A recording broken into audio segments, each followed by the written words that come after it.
Hello दोस्तों, stock insight में आपका स्वागत है एक और इन्फॉर्मेटिव वीडियो में। दोस्तों, आज एक ऐसी न्यूज़ लेके आया हूं जो काफ़ी चौंकाने वाला है।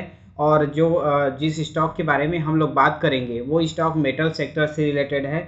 और उस मेटल सेक्टर से रिलेटेड एक काफ़ी बड़ा न्यूज़ निकल के अभी सामने आ रहा है, जिस कारण से उस जो सेक्टर का जो प्राइस है वो लगभग हमें 9-10% तक का हाई बनाते हुए आज दिखा। तो दोस्तों, चलिए आगे बढ़ते हैं।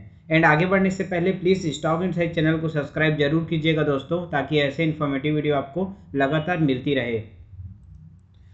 दोस्तों, आज एक बड़ा न्यूज़ निकल के आया है जिसमें ये कहा गया है कि जो कंपनी है वेदांता, इसने एक ताइवान की जो कंपनी है उसके साथ मिल के जो फॉक्सकॉन जो कंपनी है उस कंपनी के साथ मिल के गुजरात में जो इन्वेस्टमेंट करने वाली है 1.54 लाख करोड़ का। तो यहाँ पे देख सकते हैं हम लोग 1.5 लाख करोड़ के आसपास का इसमें इन्वेस्टमेंट होने वाला है गुजरात के अंदर। और जो प्रोडक्शन होगा दोस्तों, वो इसका प्रोडक्शन होगा सेमीकंडक्टर। जैसे हम लोग जानते हैं कि कार्स में या फिर जो भी इलेक्ट्रॉनिक डिवाइसेस होते हैं उसमें सेमीकंडक्टर का यूज़ होता है।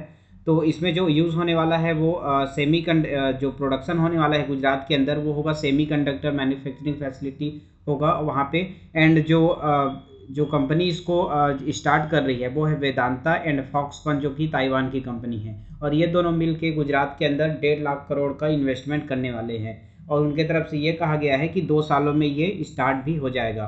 तो टोटल यहाँ पे जैसे देखते हैं यहाँ पे, तो जो स्टेक होगा वो 60% वेदांता के पास होगा एंड 40% जो होगा वो ताइवान की कंपनी फॉक्सकॉन के पास होगा दोस्तों। जैसा कि हम लोग जानते हैं कि वेदांता मेटल सेक्टर से रिलेटेड है और ये स्टॉक भी काफ़ी अच्छा स्टॉक है। साथ ही साथ जैसे हम लोग फॉक्सकॉन के बारे में जानते हैं तो एप्पल से रिलेटेड ये कंपनी है जो मैन्युफैक्चर करती है। तो दोस्तों, दोनों ही कंपनी काफ़ी अच्छी है, लेकिन वेदांता हमारे देश की कंपनी है और इसमें इन्वेस्टमेंट हम लोग कर सकते हैं। तो इसमें अभी काफ़ी ये हलचल चल रहा है कि इसमें इन्वेस्टमेंट करें कि ना करें, क्योंकि अभी जैसे आज ये न्यूज़ जैसे ही आया है ये स्टॉक ने लगभग 9-10% का रिटर्न आज ही दे दिया है। और इसका नेक्स्ट टारगेट के लिए लोग परेशान हो रहे हैं कि नेक्स्ट टारगेट क्या होगा और इसमें इन्वेस्टमेंट करें कि ना करें करके काफ़ी कंफ्यूज हो रहे हैं। तो दोस्तों, वेदांता का हम लोग पूरा आज बैलेंस शीट देख लेते हैं। जो इसका प्रीवियस रिकॉर्ड है क्या है, आरओसी कितना है, आरओई कितना है, क्योंकि मेन पैरामीटर्स वही होता है आरओसी एंड आरओई। तो ये सब हम लोग देख लेते हैं। शेयर होल्डिंग पैटर्न भी देखेंगे कितना स्ट्रांग है, जिससे हमें कि पता लग सके कि वेदांता का जो फंडामेंटल है वो स्ट्रांग है कि नहीं है। तो दोस्तों, चलिए आगे बढ़ते हैं। और यहाँ पे हम लोग देखते हैं कि वेदांता कितना स्ट्रांग कंपनी है और रिटर्न कितना अच्छा जनरेट करके अब तक दी है। और जैसा कि हम लोग जानते हैं कि सेमीकंडक्टर का जो डिमांड है वो फ्यूचर में बहुत ही बढ़ने वाला है। तो ये कंपनी आगे जाके काफ़ी अच्छा ग्रो कर सकती है, ये हम लोग मान सकते हैं। लेकिन उससे पहले हमें फंडामेंटल देखना बहुत ही ज़रूरी है दोस्तों। तो चलिए मैं आपको इनका पहले क्वार्टर दिखा देता हूँ, उसके बाद बात करेंगे एनुअल रिजल्ट्स की, एंड उसके बाद बात करेंगे शेयर होल्डिंग पैटर्न्स की, एंड लास्ट में हम लोग टोटल ओवरऑल निकालेंगे कि हम लोग इसमें इन्वेस्ट करें या ना करें। और इसमें हम लोग प्लस पॉइंट और माइनस पॉइंट भी निकालेंगे इस कंपनी के बारे में, जो कंपनी है हमारी वेदांता। तो चलिए दोस्तों, पहले देखते हैं क्वार्टर रिजल्ट्स की। दोस्तों, यहाँ पे क्वार्टर रिजल्ट्स में आते हैं और बात करते हैं मार्च 2021 की। मार्च 2021 का जो इसका क्वार्टर था, इसमें इसका सेल था 28,000 करोड़ का। और जून 2022 का देखेंगे तो 38,000 करोड़ का सेल है। मतलब इनका सेल जो है दोस्तों ये पिछले ईयर से 2021 से बढ़ गया है। अब देखते हैं इसके ऑपरेटिंग मार्जिन की बात करते हैं। तो 2021 मार्च का जो ऑपरेटिंग मार्जिन था 32% का, एंड जून 2022 का देखेंगे दोस्तों तो वो 26% का है। हालांकि मार्च 2022 का 34% है। तो लगभग मार्जिन भी अच्छा खासा है, इसमें ऑपरेटिंग मार्जिन अच्छा है। बात करते हैं नेट प्रॉफिट की। तो 2021 मार्च का जो देखेंगे 7,628 करोड़ का नेट प्रॉफिट था, एंड जून 2022 का 5,592 करोड़ का नेट प्रॉफिट है। और मार्च 2022 का देखेंगे तो 7,261 करोड़ का नेट प्रॉफिट है। तो टोटल ओवरऑल देखेंगे दोस्तों तो इसके नेट प्रॉफिट में थोड़ा कमी आया है, लेकिन ये एवरेज है। इसमें हम लोग मान सकते हैं कि ये कम ज़्यादा हो रहा है। साथ ही साथ जो स्टॉक मार्केट डाउन था ये भी इसमें इफेक्ट हुआ है। और जैसे टोटल हम लोग ओवरऑल देखते हैं तो इसका नेट प्रॉफिट ठीक ठाक है। अब दोस्तों, हम लोग प्रॉफिट लॉस आते हैं और ईयरली इसका ग्रोथ देख लेते हैं यहाँ पे। तो 2021 का इनका जो सेल था दोस्तों वो था 88,000 करोड़ का।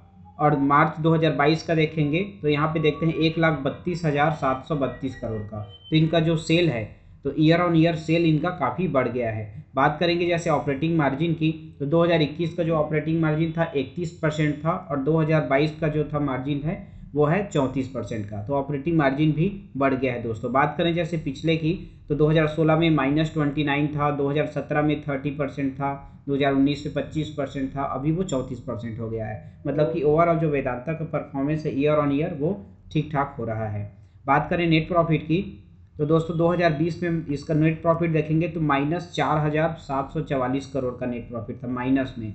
एंड जैसे 2021 में देखेंगे तो फिर से वो प्लस में आ गया है, और प्लस में कितना है 15,032 करोड़ का नेट प्रॉफिट है 2021 में। बात करें 2022 के प्रॉफिट की, तो 2022 में इनका नेट प्रॉफिट है 23,710 करोड़।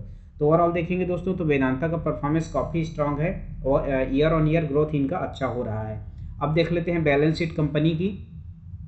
यहाँ पे जैसे रिजर्व देखेंगे कंपनी का, तो 2020 का रिजर्व है 54,644 करोड़ का, एंड जैसे 2022 का देखेंगे तो 65,011 करोड़ का। तो ये रिजर्व भी इनका लगातार बढ़ रहा है। बात करें डेट की दोस्तों, तो यहाँ पे डेट भी कंपनी में है लगभग 53,581 करोड़ के आसपास का इसमें डेट है। और इस ये डेट टू इक्विटी कितना है ये हम लोग आगे देखने वाले हैं। तो दोस्तों यहाँ पे हम लोग सबसे पहले देख लेते हैं इसमें इन्वेस्टर कितने हैं। तो इसमें प्रमोटर की जो होल्डिंग है 69% की प्रमोटर की होल्डिंग है, और जो प्रमोटर की होल्डिंग है दोस्तों वो बढ़ती जा रही है। बात करें 2021 की, तो 2021 में मात्र 55% प्रमोटर की होल्डिंग थी, जो कि अभी बढ़ के 69% हो गया है, जो कि कंपनी के लिए अच्छी बात है। और यहाँ पे प्रमोटर से रिलेटेड एक माइनस पॉइंट भी है, वो मैं आपको आगे बताने वाला हूँ दोस्तों, तो वीडियो को स्किप मत कीजिएगा। अब देखते हैं FIIs की होल्डिंग कितनी है इसमें। तो FIIs की होल्डिंग टोटल 8% है दोस्तों, 8.68%। तो FIIs की जो होल्डिंग थी पिछले समय में 2019 की बात करें 17% था, 2020 की बात करें 15% था, 2021 का जैसे देखेंगे तो 16% था, अभी वो मात्र 8% रह गया है। तो FIIs ने अपनी होल्डिंग इसमें से 1% निकाल दी है पिछले क्वार्टर से। मार्च में इनका 9% का होल्डिंग था दोस्तों, और अभी इसने फिर से निकाल दी है। लेकिन यहाँ पे जैसे देखेंगे तो DIS की जो होल्डिंग है वो अच्छी खासी है, लगभग 11% के आसपास। तो यार DIS की होल्डिंग ओवरऑल जैसे देखेंगे तो FIIs DIS की होल्डिंग ठीक ठाक है इसमें। तो पब्लिक का देखेंगे दोस्तों तो 9% की पब्लिक की होल्डिंग है। तो टोटल ओवरऑल जैसे देखते हैं तो शेयर होल्डिंग पैटर्न इनका स्ट्रांग है। अब देख लेते हैं इसमें टोटल रेशियोज को। दोस्तों यहाँ पे जैसे रेशियो देखते हैं तो कंपनी का जो मार्केट कैप है 1,13,557 करोड़ का, और कंपनी का रिटर्न ऑन इक्विटी है 30% का। तो रिटर्न ऑन इक्विटी इनका ठीक ठाक है दोस्तों, 15-20% को हम लोग एवरेज लेते हैं, और इनका 30% है तो काफ़ी अच्छा है। ROCE देखेंगे तो ROCE भी काफ़ी अच्छा है, रिटर्न ऑन इक्विटी से ज़्यादा है, जो कि अच्छी बात है। एंड जैसे इसमें डेट टू इक्विटी देखेंगे तो 0.82 डेट टू इक्विटी है, जैसा कि मैंने बताया कि 53,000 करोड़ का कंपनी पे कर्ज है। और इसका कर्ज को हम लोग एक इसमें से देख लेते हैं कि नेट प्रॉफिट क्या हुआ है। तो 24,000 करोड़ का नेट प्रॉफिट हुआ है और 53,000 करोड़ का डेट है। तो दोस्तों लगभग कंपनी आने वाले समय में अपने कर्ज को ईजिली ये चुका सकती है, क्योंकि इसमें डेट जो है वो लगभग इनके नेट प्रॉफिट से 50% के आसपास है। तो कंपनी आने वाले समय में अपने कर्ज को कम कर सकती है। बात करें प्राइस टू अर्निंग की, तो प्राइस टू अर्निंग बहुत ही कम है, इसमें 5 है, जो कि काफ़ी अच्छी बात है। और कंपनी के जो यहाँ पे जैसे प्राइस टू अर्निंग 10 अगर रहता है दोस्तों तो हम लोग 10 को बहुत अच्छा मानते हैं, लेकिन यहाँ पे 5 है, जो कि अच्छी बात है। और यहाँ पे जैसे देखेंगे इंट्रेंसिक वैल्यू की बात करें तो 414 रुपये इंट्रेंसिक वैल्यू है, और कंपनी अभी ट्रेड कर रही है, वेदांता का जो प्राइस है वो 306 रुपये है। और 306 वो भी आज ही हुआ है दोस्तों, क्योंकि ये लगभग आज 10% ऊपर आया है। और इसका जैसे बात करें कंपनी के जो सेल्स हैं तो सेल्स भी अच्छे खासे हो रहे हैं इसमें, जैसा कि मैंने आपको क्वार्टर ईयरली जो सेल्स हो रहा है इसमें दिखाया हूँ। सेल्स लगभग 1,42,942 करोड़ का सेल हुआ है इसका। एंड कंपनी का जैसे अर्निंग पर शेयर देखेंगे कि आपको पर शेयर कितनी इनकम हो रही है, तो पर शेयर में आपको 51 रुपये का इसमें प्रॉफिट हो रहा है। तो पर शेयर भी इनका अच्छा है दोस्तों। बात करें इसमें प्रॉफिट ग्रोथ क्या है, तो 25% का प्रॉफिट ग्रोथ है इसमें। एंड कंपनी का जो फेस वैल्यू है दोस्तों वो 1 है।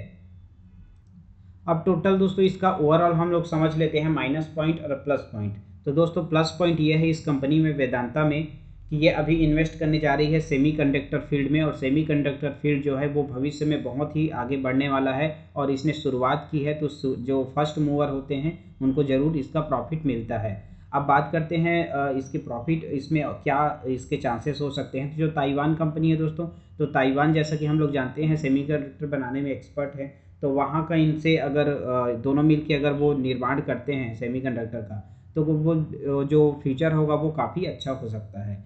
एंड जैसे बात करें इसमें वेदांता की जो रेशियोज़ हैं, तो इसका जो रिटर्न ऑन इक्विटी है काफ़ी अच्छा है, 30% है। Return on equity, return on capital employed भी 32% है, ये भी अच्छा है। इंट्रेंसिक वैल्यू जैसे हम लोग देखेंगे तो 414 का इंट्रेंसिक वैल्यू है और कंपनी ट्रेड कर रही है 306 रुपये में, तो कंपनी जो है वो अंडर वैल्यूड है। अभी हम लोग इस प्राइस पे इसको कंसीडर कर सकते हैं, क्योंकि जैसे पी देखेंगे दोस्तों, तो कंपनी का पी जो है वो मात्र 5 रुपये 90 पैसे के आसपास का पी है।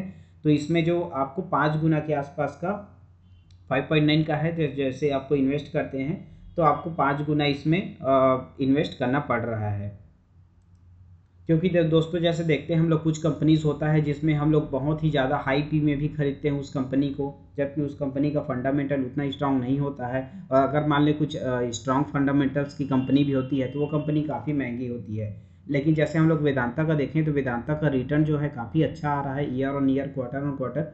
तो जो पी है इसका ये काफ़ी कम है और इंट्रेंसिक वैल्यू ये अंडर वैल्यू ट्रेड कर रही है, तो ये कंपनी के लिए अच्छी बात है। अब बात करते हैं माइनस पॉइंट की। तो माइनस पॉइंट क्या है दोस्तों, कि जो प्रमोटर की जो होल्डिंग है 69% के आसपास का, तो प्रमोटर ने अपनी होल्डिंग है वो प्लेज करके रखा है, ये इसमें माइनस पॉइंट है। एंड साथ ही साथ जैसे देखेंगे कंपनी पे डेट है, तो डेट उतना नहीं है लेकिन फिर भी लगभग इसमें 53,000 करोड़ का डेट है दोस्तों, जो कि कंपनी पे 0.82 का डेट टू इक्विटी रेशियो ला के देती है। तो यहाँ पे जैसे देखते हैं तो 2 माइनस पॉइंट है कंपनी में, कंपनी का जो प्रमोटर होल्डिंग है वो प्लेज है एंड डेट कंपनी में अभी भी है। तो टोटल ओवरऑल देखते हैं दोस्तों, तो फ्यूचर के लिए ये कंपनी अच्छी साबित हो सकती है। अगर इन्वेस्टमेंट करना है तो एक बार पूरा रिसर्च जरूर कीजिएगा, कंपनी का बिजनेस समझ में आना चाहिए, उसके बाद ही इसमें इन्वेस्टमेंट करना चाहिए। तो मेरी सलाह रहेगी दोस्तों, अगर आप इसमें इन्वेस्ट करते हैं तो थोड़ी थोड़ी क्वांटिटी में इन्वेस्ट कीजिए, जितना कि आप रिस्क ले सकते हैं तो वो अच्छा होगा।